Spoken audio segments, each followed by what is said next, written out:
IAS academy polity का section हम लोग स्टार्ट कर चुके थे। इंट्रोडक्शन क्लास कि पॉलिटी है क्या, उसमें क्या क्या पढ़ना है। बेसिकली हमने चर्चा किया था कि पॉलिटी में इंडियन कॉन्स्टिट्यूशन, भारत का संविधान पढ़ना है। पॉलिटी क्या होता है, भारत की राज्य व्यवस्था क्या है, इसके बारे में हमने चर्चा कर लिया था पिछली क्लास में।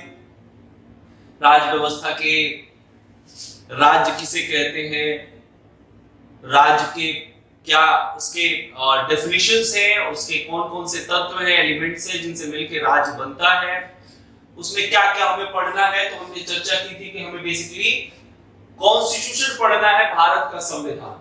तो सबसे खास बात यह है इसमें जानना कि आखिर भारत का संविधान अचानक 26 जनवरी 1950 जिस दिन भारत का संविधान लागू हुआ उस दिन बना था। ये इसके संविधान बनने की कहानी क्या है, इसके पुराना क्या इसका इतिहास है, कुछ इस बारे में हम चर्चा करते हैं। संविधान हमें, जैसे हमने सुना है कि हमें पता है किताबों में लिखा है कि 26 नवंबर 1949 को संविधान बनकर तैयार हो गया। तो ये तो संविधान का वो रूप था जो सब अंतिम रूप है, जो तैयार हुआ 26 नवंबर 1949 को, और 26 जनवरी 1950 को हमने पूरे भारतवर्ष में से लागू कर दिया। लेकिन इस संविधान के बनने का एक अपना इतिहास है, एक अलग ही इतिहास है। और ये संविधान कब से बन रहा है जी? अंग्रेजों के आने के बाद ईस्ट इंडिया कंपनी से ही ये संविधान बनने की प्रक्रिया शुरू हो गई थी। हालांकि वो अंग्रेजों के द्वारा बनाई गई संविधान थी, उनके द्वारा बनाए गए नियम कानून थे, पर एक तरीका से संविधान का वो एक विकास ही था। जो आज हम संविधान देख रहे हैं उसका एक संवैधानिक वो विकास, एक चरण बाय चरण पर एक धीरे धीरे एक प्रोसेस शुरू हुआ और आज जाके फाइनली 26 नवंबर 1949 को संविधान बनके तैयार हो गया। इसके बारे में हम जानते हैं कि संविधान बना कैसे, क्या है संविधान। तो सबसे पहली बात तो हम यही जाने कि संविधान है क्या, किसे कहते हैं संविधान, व्हाट इज कॉन्स्टिट्यूशन। तो संविधान भारत का सर्वोच्च कानून है। संविधान कहता है कि भारत का सर्वोच्च कानून है, भारत का मतलब संविधान से बड़ा भारत में कुछ नहीं है, कोई भी नहीं। सबसे बड़ा कुछ है भारत में तो वो है संविधान। भारत का सबसे बड़ा प्रथम नागरिक कौन है जी? राष्ट्रपति, सबसे बड़ा पोस्ट है, लेकिन वो भी संविधान के अंतर्गत ही आते हैं। एक संवैधानिक पोस्ट ही है, चाहे राष्ट्रपति हो, चाहे प्रधानमंत्री हो, चाहे रक्षा मंत्री, विदेश मंत्री, कोई भी संविधान से ऊपर कुछ नहीं। देश चलती है संविधान से, और भारत का सर्वोच्च कानून कौन सा है? तो संविधान है क्या? ये एक लिखित दस्तावेज है, एक रिटन डॉक्यूमेंट्स है, जिसके अनुसार सरकार का संचालन किया जाता है कि सरकार चलेगी कैसे। संविधान में सारे नियम लिखे हुए हैं कि सरकार का चुनाव कैसे होगा, सरकार के क्या काम क्या है, उनकी जिम्मेदारियां क्या है, जनता के प्रति जनता सरकार को चुनेगी कैसे, उसका क्या प्रक्रिया है। ये सारी चीजों का जिक्र किया गया है कि सरकार का संचालन कैसे किया जाता है। और क्या है संविधान? देश की राजनीतिक व्यवस्था का बुनियादी ढांचा निर्धारित करता है संविधान, कि देश का पॉलिटिकल सिस्टम कैसे काम करेगा, कैसे वर्क करेगा। इंडिया का पॉलिटिकल सिस्टम, कंट्री का पॉलिटिकल सिस्टम वर्क कैसे करेगा, मतलब कि सरकार कैसे चुनी जाएगी, सरकार चुनने की प्रक्रिया क्या है, सरकार का स्तर कितने स्तर पे होगा, केंद्र स्तर पे अलग सरकार, राज्य स्तर पे अलग सरकार, लोकल गवर्निंग बॉडीज अलग है, जैसे कि आप लोग जानते हैं पंचायती राज अलग है, मुखिया का इलेक्शन होता है, ग्राम पंचायत, सरपंच, वार्ड कमिश्नर, इन सब का इलेक्शन होता है। तो ये पूरा पॉलिटिकल स्ट्रक्चर को जो है ना, ये पूरा पॉलिटिकल स्ट्रक्चर और उसका बेसिक स्ट्रक्चर को ये निर्धारित करता है क्या? ये हमारा कॉन्स्टिट्यूशन, हमारा संविधान ये बताता है। राज्य की, कहते हैं कि संविधान राज्य की विधायिका, कार्यपालिका और न्यायपालिका की स्थापना और उनकी शक्ति और दायित्वों का सीमांकन करता है।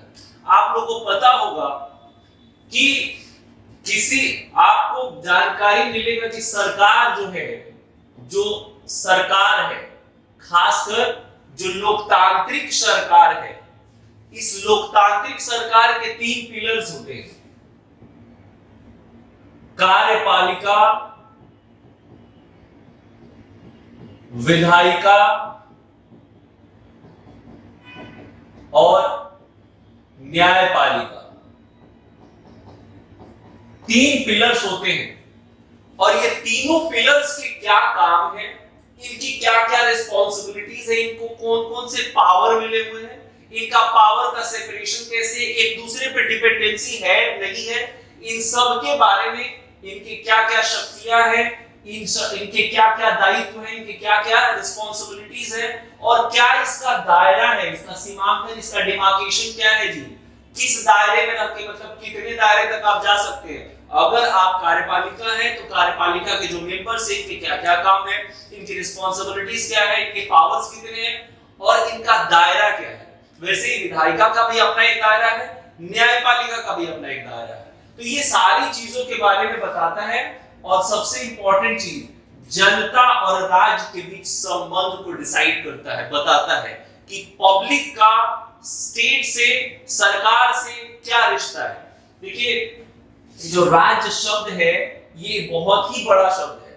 जब हम आगे पढ़ेंगे आर्टिकल 12 और आर्टिकल 36 में स्पष्ट रूप से राज्य शब्द को डिफाइन किया गया है। राज्य से आप किसी पर्टिकुलर स्टेट को नहीं समझिएगा कि बिहार राज्य या उत्तर प्रदेश राज्य या सिक्किम या अरुणाचल प्रदेश राज्य की बात नहीं कर रहा है। राज्य शब्द अपने आप में बहुत बड़ा शब्द है और इसकी परिभाषा संविधान के अनुच्छेद 12 और संविधान के अनुच्छेद 36 में स्पष्ट रूप से की गई है कि राज्य कहते किसे हैं। केंद्र सरकार और पार्लियामेंट भी राज्य सरकार, राज्य के अंतर्गत आते हैं। राज्य सरकार और राज्य की विधानसभाएं ये भी राज्य के अंतर्गत आते हैं। जितनी लोकल गवर्निंग बॉडीज हैं, जितने कॉन्स्टिट्यूशनल बॉडीज हैं, सब राज्य के अंतर्गत आते हैं। तो राज्य शब्द का बहुत ही बड़ा मतलब होता है। कहता है कि ये जो संविधान है राज्य और जनता के बीच संबंध को डिसाइड करता है, बताता है कि पब्लिक का स्टेट से क्या रिलेशन है, यानी सरकार के साथ इसका क्या रिश्ता है। बेसिकली इसी ये हमारा एक डेफिनेशन है कॉन्स्टिट्यूशन का कि संविधान होता किसे है। उम्मीद है आपको समझ आया कि संविधान होता क्या है। अब हम चर्चा करेंगे कि संविधान का इंपॉर्टेंस क्या है, इसका क्या खासियत है, इसकी महत्व क्या है, संविधान क्यों जरूरी है किसी भी देश के लिए। आप जब पढ़ेंगे तो आपको पता चलेगा कि दुनिया के तमाम देश, जितने भी सारे देश हैं, चाहे उन देश में लोकतंत्र हो या ना हो, लगभग हर देश में संविधान है। संविधान से ही देश चलती है। बहुत सारे ऐसे देश हैं, दुनिया के तमाम देशों में बहुत सारे देश हैं जो लोकतांत्रिक व्यवस्था से चलते हैं। कुछ देश में आज भी राजशाही तंत्र चलता है, राजा वहां पे देश चलाते हैं। कुछ देश में आज भी डिक्टेटरशिप है, तानाशाही शासन व्यवस्था है। देखिए शासन व्यवस्था चाहे जो भी हो, लेकिन देश को चलाने के लिए, देश के शासन व्यवस्था को चलाने के लिए एक नियम की आवश्यकता है और वो संविधान है। तो संविधान दुनिया के तमाम देश में है, बिना संविधान के कोई देश नहीं चल सकता है। तो बात यही करते हैं कि संविधान आखिर जरूरी है क्यों, किसी भी देश के शासन व्यवस्था को चलाने के लिए संविधान की आवश्यकता क्यों है। तो सबसे पहला बिंदु तो यही है कि संविधान यह सुनिश्चित करता है कि कानून कौन बनाएगा। संविधान ये बताता है, ये सुनिश्चित करता है कि who will make the laws, कानून बनाएगा कौन। संविधान ये सुनिश्चित करता है कि कानून कौन बनाएगा। जैसे हमारे यहाँ कानून बनाने की जिम्मेवारी किसकी है, विधायिका की, लेजिस्लेचर की। लेजिस्लेचर का काम है पार्लियामेंट। लेजिस्लेचर में कौन आते हैं, पार्लियामेंट यानी लोकसभा और राज्यसभा। सेंट्रल में, स्टेट में स्टेट लेजिस्लेटिव असेंबली यानी राज्य विधानसभा, ये मिलके राज्य बनाते हैं, सॉरी कानून बनाते हैं। तो कानून बनाने की जिम्मेवारी किसकी है, पार्लियामेंट की। तो कौन बताता है ये बात, ये बताता है संविधान। संविधान बताता है कि कानून कौन बनाएगा। जैसे कि हमारे यहाँ अलग है, आप यूएसए में जाइएगा तो वहां प्रेसिडेंशियल सिस्टम है, वहां पे कानून बनाने का प्रोसेस अलग है। हमने ये अपने सिस्टम को लिया, हमारा जो लोकतांत्रिक व्यवस्था है, जो सरकार चलने की व्यवस्था है, वो हमने कहां से अडॉप्ट किया, हमने ब्रिटेन से अडॉप्ट किया। जैसे हमारे दो हाउसेस हैं, सिमिलरली ब्रिटेन में दो हाउसेस चलते हैं, हाउस ऑफ लॉर्ड्स और हाउस ऑफ कॉमन्स। वैसे हमारे यहाँ लोकसभा और राज्यसभा है, तो ये दोनों मिलकर कानून बनाते हैं। तो ये डिसाइड कौन करेगा, ये संविधान डिसाइड करेगा कि कानून कौन बनेगा, पहली बात। दूसरी बात, ये समाज में शक्तियों के मूल वितरण को स्पष्ट करता है। तो सोसाइटी में जो पावर किसके पास रहेगा और ये पावर का डिस्ट्रीब्यूशन होगा कैसे, इसके बारे में बताता है कि सेंट्रल केंद्र लेवल पे कैसे पावर रहेगा, स्टेट पे पावर का डिस्ट्रीब्यूशन कैसे होगा। फिर आप कहें तो लोकल गवर्निंग बॉडीज है, जैसे कि आप पढ़ते होंगे पंचायती राज की मुखिया है, वहां पे सरपंच है, यानी पावर के डिसेंट्रलाइजेशन की बात कर रहा है, पावर के विकेंद्रीकरण की बात कर रहा है, शक्तियों की, कि समाज में जो पावर है जो उसका कैसे वितरण होगा, इसके बारे में बात करता है। यह समाज में निर्णय लेने की शक्ति किसके पास होगी तथा सरकार का निर्माण कैसे होगा, यह निर्धारित करता है कि सोसाइटी में कौन है जो निर्णय ले सकता है। जैसे मान चलिए कि आपके परिवार में अगर कोई बात आ जाती है, कोई समस्या खड़ा हो जाती है या कोई स्ट्रॉन्ग डिसीजन लेना होता है, तो कोई एक व्यक्ति तो होगा जो महत्वपूर्ण होगा, जो सारे डिसीजंस लेता होगा, कोई एक व्यक्ति तो होगा। तो जैसे किसी के घर में दादाजी है वो डिसीजन लेते हैं, किसी के घर में पिताजी हैं, किसी के घर में माताजी है वो डिसीजन लेती है। तो ये डिसाइड करना कि निर्णय, ये डिसाइड करना कि शक्ति किसके पास रहेगी, ये निर्णय लेना, और उस सरकार का निर्माण कैसे होगा, सरकार बनेगी कैसे, कैसे इलेक्शन होगा, उसका प्रोसेस क्या है, कैसे चुना जाना है, ये सारी प्रोसेस, सारी प्रक्रिया संविधान बताती है। नेक्स्ट, समाज की आकांक्षाओं, लक्ष्यों को अभिव्यक्त करता है कि समाज की एस्पायरेशंस क्या है और उसके गोल्स क्या है, मतलब क्या क्या आकांक्षा है, समाज के बेहतरी के लिए क्या क्या एस्पिरेशंस है और गोल्स क्या क्या होने चाहिए। मतलब अगर आप सरकार को चुनते हैं तो सरकार किसके लिए चुनते हैं, सरकार आपके लिए क्यों, मतलब क्या काम करेगी सरकार, आप क्यों सरकार को चुनते हैं, आपके कुछ गोल्स, आपके कुछ एक्सपेक्टेशंस रहते हैं सरकार से, और सरकार उसी गोल्स के लिए, उसी गोल्स को अचीव करने के लिए काम भी करती है, क्योंकि अगले 5 साल बाद फिर उसको आप इलेक्शन लड़ना होता है, आना होता है सरकार में, तो ये सारे काम करता है न्यायपूर्ण समाज की स्थापना करने हेतु। न्यायपूर्ण समाज, ताकि समाज में गरीब अमीर, ऊंच नीच, छुआछूत, ये सारी चीजें ना रहे, सबको बराबर न्याय मिले। सामाजिक न्याय को एस्टैब्लिश करने के लिए संविधान जरूरी है। जब आप पढ़ेंगे फंडामेंटल राइट्स का आर्टिकल 70, ये क्या कहता है, छुआछूत का भेदभाव, ये संविधान ही तो बताता है कि समाज में उपस्थित जो छुआछूत है, जो सदियों पुरानी एक कुरीति चली आई, उसको समाप्त करने की बात कौन कहता है, संविधान। संविधान में ही आपको अधिकार दिया है कि आप सरकार के द्वारा चलाई जा रही जितनी भी चीजें हैं, सरकारी ट्रेन है, बस है, रेलवे स्टेशन है, हॉस्पिटल है, आप कहीं भी जाइए, सबके लिए बराबर व्यवस्था, कोई छुआछूत, कोई भेदभाव नहीं, कोई ऊंच नीच, गरीब अमीर, ऊंची जाति धर्म संप्रदाय से हटके। तो सामाजिक न्याय की व्यवस्था की बात करता है कि न्यायपूर्ण समाज की व्यवस्था की स्थापना हो, उसके लिए उचित परिस्थिति का निर्माण करना, ये बताता है, कौन करता है, ये संविधान बताता है कि कैसे। तो संविधान के विभिन्न जो भी प्रावधान है उस प्रावधान में लिखा हुआ है। नेक्स्ट आते हैं, जानते हैं कि और संविधान की क्या इंपॉर्टेंस है भाई। समाज को बुनियादी पहचान प्रदान करना। किसी भी देश का संविधान जितना मजबूत होगा, जिस देश का संविधान जितना ही मजबूत होगा, उस देश का समाज उतना ही ज्यादा मजबूत होगा, उस देश का विकास उसी हिसाब से होगा। तो यह समाज की बुनियादी पहचान दिखलाता है, प्रदान करता है कि आपको बुनियादी पहचान, आपको बेसिक आइडेंटिटी किसी भी सोसाइटी से आपको इस कॉन्स्टिट्यूशन से ही मिलता है। मान लीजिए कि आप किसी ऐसे वर्ग से आते हैं, अगर मान लीजिए जब संविधान देश में नहीं बना था, जिस समय संविधान सर्वोच्च नहीं था आजादी से पहले, आप किसी ऐसे वर्ग से आते हैं, जैसे आपने B.R. अम्बेडकर साहब का स्टोरी पढ़ा होगा।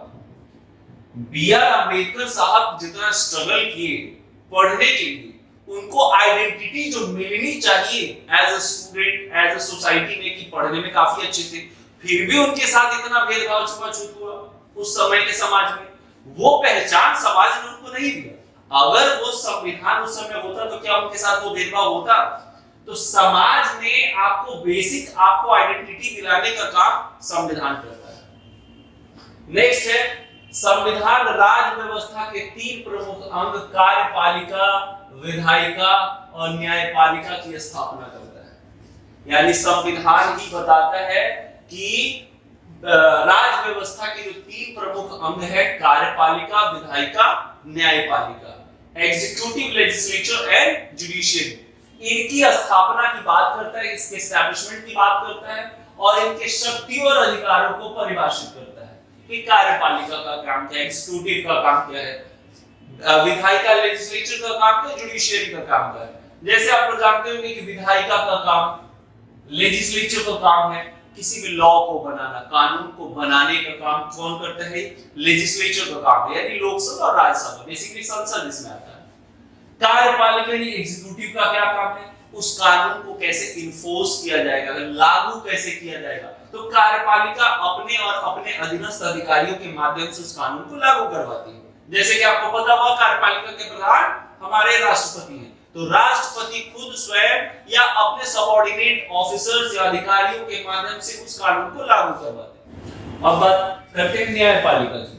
तो न्यायपालिका का काम क्या है? न्यायपालिका का काम है न्याय दिलाना। समाज में हो रहे जितने भी तरह के अन्याय हैं, चाहे समाज के व्यक्ति के साथ हो या किसी के साथ भी हो, ये न्यायपालिका न्याय दिलाने का काम करती है। और न्यायपालिका कार्यपालिका और विधायिका से स्वतंत्र है, एकदम स्वतंत्र है, इसके बंधन में नहीं है। न्यायपालिका कार्यपालिका और विधायिका से एकदम स्वतंत्र है। अगर न्यायपालिका को लगे कि विधायिका के द्वारा बनाए गए कानून अमान्य है, असंवैधानिक है, तो उसको असंवैधानिक घोषित कर सकता है। अगर न्यायपालिका को लगे कि कार्यपालिका ने जो कानून को इन्फोर्स किया है वो गलत तरीके से किया है, तो उसको वो रद्द कर सकती है। तो न्यायपालिका स्वतंत्र है बेसिकली। तो उनके शक्ति क्या है और उनके अधिकार को भी परिभाषित करती है कि प्रत्येक का कार्यपालिका, विधायिका और न्यायपालिका का अपना अपना अधिकार क्षेत्र, अपना एक दायरा है, उस दायरे से बाहर नहीं जा सकते। तो ये परिभाषित कौन करता है? संविधान। ये संविधान डिफाइन करता है कि इनका क्या पावर है, क्या राइट है। नेक्स्ट, ये राज्य के अंगों के अधिकारों को मर्यादित कर उन्हें निरंकुश एवं तानाशाह होने से रोकती है। मतलब कि वो ऑटोक्रेटिक और डिक्टेटोरियल ना हो जाए, मतलब कि वो निरंकुशता ना आ जाए उनमें और डिक्टेटोरियल ना हो जाए, तानाशाही ना आ जाए उनके अंदर, इसलिए उनके काम को मर्यादित करती है, लिमिट करता है उनके काम को।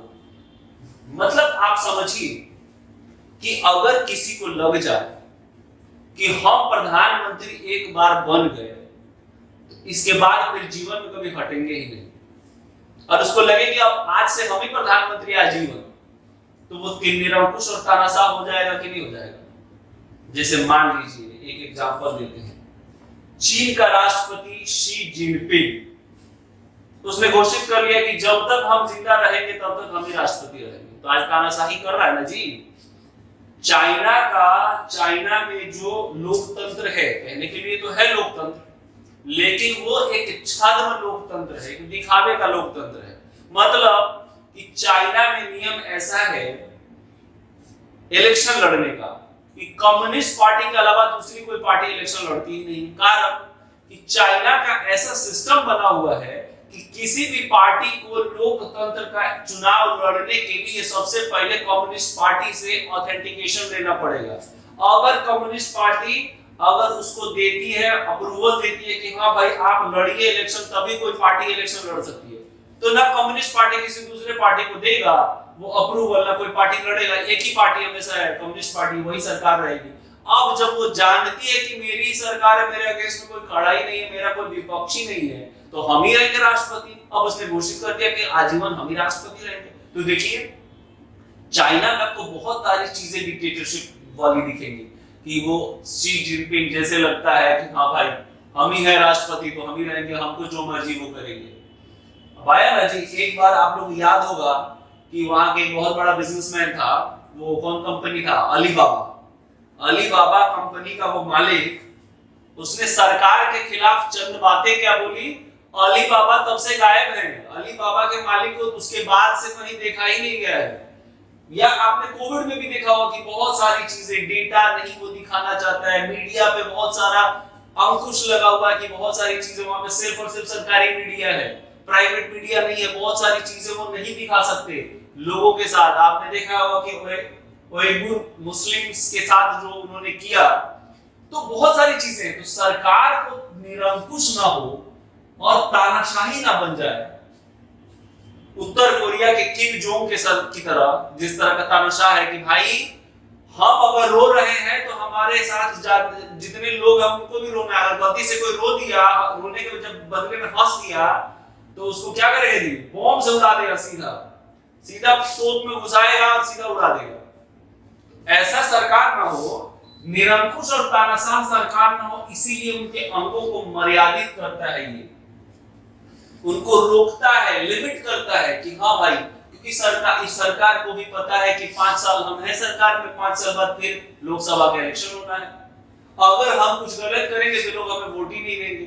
तो सरकार के पास भी लिमिटेड पावर्स है, पावर है बट लिमिटेड पावर है, उस पे भी वो लिमिट करता है, उनको मर्यादित करता है, उन पे अंकुश लगाता है ताकि कोई भी सरकार निरंकुश और तानाशाह न हो। ये काम किसका है? ये काम हमारे संविधान का है। फिर संविधान एक आईना है जिसमें देश के भूत, वर्तमान और भविष्य की झलक मिलती है कि हमने अपने भूतकाल में ये देखा और इससे सीख लिया, वर्तमान में हमारा समाज ऐसा है और हमारा लक्ष्य कैसा है भविष्य में हमारा लक्ष्य है इस तरह का समाज निर्माण करने का। ये हमारा संविधान। जब आप संविधान को अच्छे से पढ़ेंगे, जब आगे हम पढ़ाएंगे, संविधान का प्रीएम्बल यही बताता है कि हमारा अभी का वर्तमान में क्या है और भविष्य में किस तरह का समाज हम निर्माण करना चाहते हैं, हमारा लक्ष्य क्या है, हमारा गोल क्या है, इसी के बारे में चर्चा करता है। तो ये इंपॉर्टेंस है कि इस चीज का, संविधान का ये इंपॉर्टेंस है। जो चीजें इसमें लिखी हुई है आप लोग नोट डाउन कर लीजिएगा या स्क्रीनशॉट ले लीजिएगा, या वीडियो तो है ही, आप लोग आराम से इसको नोट कर सकते हैं। तो ये इंपॉर्टेंस है किस चीज की? कॉन्स्टिट्यूशन की। तो हमने जाना कि संविधान है क्या और संविधान की क्या क्या महत्व है। अब हम जानेंगे कि कैसे संविधान का निर्माण हुआ है। देखिए, संवैधानिक विकास के चरण, तो भारत का जो संवैधानिक विकास हुआ है इसके 2 चरण हैं।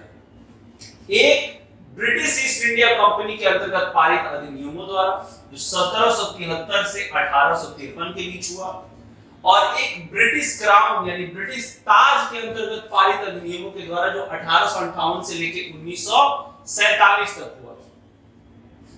ये आप लोगों को पता होगा कि 1600 ईस्वी में ब्रिटिश ईस्ट इंडिया कंपनी बनी, भारत आई। 1600 ईस्वी में British East India company Bharat आई, और भारत आने के पीछे मकसद चाहे बिजनेस हो स्टार्टिंग में, पर धीरे धीरे कंपनी का मकसद बदलते चला गया, परिस्थितियां ऐसी बदली, चेंज होती गई और कंपनी का मकसद बदलता चला गया। 1757 ये याद रखिए, और 1764, ये 2 डेट बहुत इंपॉर्टेंट है। 1757 बैटल ऑफ पलासी की लड़ाई, और 1764 बैटल ऑफ बक्सर की लड़ाई। ये 2 ऐसा लड़ाई था जिसके बाद असली ब्रिटिश पावर भारत में एक शक्ति बन के, ब्रिटिश ईस्ट इंडिया कंपनी एक शक्ति बन के उभरी, और इसने दिखाया कि हम भारत में सबसे बलशाली अगर अभी कोई है तो ब्रिटिश ईस्ट इंडिया कंपनी, क्योंकि 1764 के बैटल ऑफ बक्सर में 3 महाशक्तियों को हराया था इसने, अकेले अंग्रेजों ने मिलकर।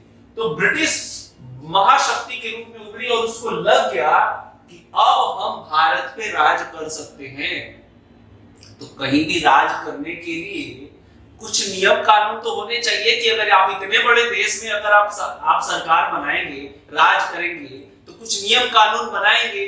तो सबसे पहले ब्रिटिश ने 1773 का रेगुलेटिंग एक्ट पारित किया, जब हम पढ़ेंगे धीरे धीरे एक चरण करके।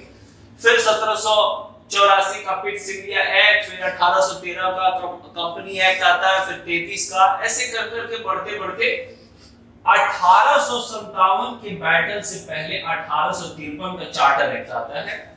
लेकिन उसके बाद 1857 का सिपाही विद्रोह होता है, और 1857 के सिपाही विद्रोह के बाद भारत का जितना भी गवर्नमेंट सिस्टम था, जो सरकार चलाती थी, कौन? ब्रिटिश ईस्ट इंडिया कंपनी, ये ट्रांसफर होके चला गया कहां पे? ब्रिटिश क्राउन के पास। 1858 में इलाहाबाद के पार्क में उस समय के तत्कालीन governor general Lord Canning British crown का पढ़ते हुए, पत्र पढ़ते हुए उसने बताया सारी बातें कि अब जो है सत्ता किसके पास जाएगी, ट्रांसफर होके ब्रिटिश ईस्ट इंडिया कंपनी के ना होके अब वो सत्ता ब्रिटिश क्राउन यानी डायरेक्ट वहां के पार्लियामेंट से, ब्रिटिश पार्लियामेंट से शासन चलेगा। तो अब उसके बाद 1858 से वहां से शुरू हो गया ब्रिटिश क्राउन, वहां पे वो अपना एक प्रतिनिधि यहाँ भेजते थे जिसको सचिव, सेक्रेटरी कहते थे। तो धीरे धीरे कहानी आगे बढ़ता है संवैधानिक विकास का। तो हम इसमें दो तरीके से पढ़ेंगे। ब्रिटिश ईस्ट इंडिया कंपनी के अंतर्गत जो अधिनियम थे 1773 से लेके 1773 के रेगुलेटिंग एक्ट से लेके 1853 के चार्टर एक्ट तक, और ब्रिटिश क्राउन से के अंतर्गत जो अधिनियम पारित हुए 1858 के भारत शासन अधिनियम से लेके और 1935 के भारत शासन अधिनियम, उसके बाद क्रिप्स मिशन और कैबिनेट मिशन 1946, धीरे धीरे जाके हम लोग पढ़ेंगे। फिर संविधान सभा का गठन 1946 कैबिनेट मिशन के तहत हुआ और इसी संविधान सभा ने मिलकर भारत के संविधान का निर्माण किया जो 26 नवंबर 1949 को संविधान बनके तैयार हुआ। 2 साल 11 महीना 18 दिन। तो धीरे धीरे एक एक चीज को हम पढ़ेंगे। आज का क्लास इतना ही। नेक्स्ट अगले क्लास में हम 1773 के रेगुलेटिंग एक्ट से स्टार्ट करेंगे और फाइनली इसको समाप्त करेंगे कि कैसे भारत के संविधान का विकास हुआ। ये एक एक चरणबद्ध तरीके से इसको पढ़ेंगे। उम्मीद है आपको पसंद आया होगा।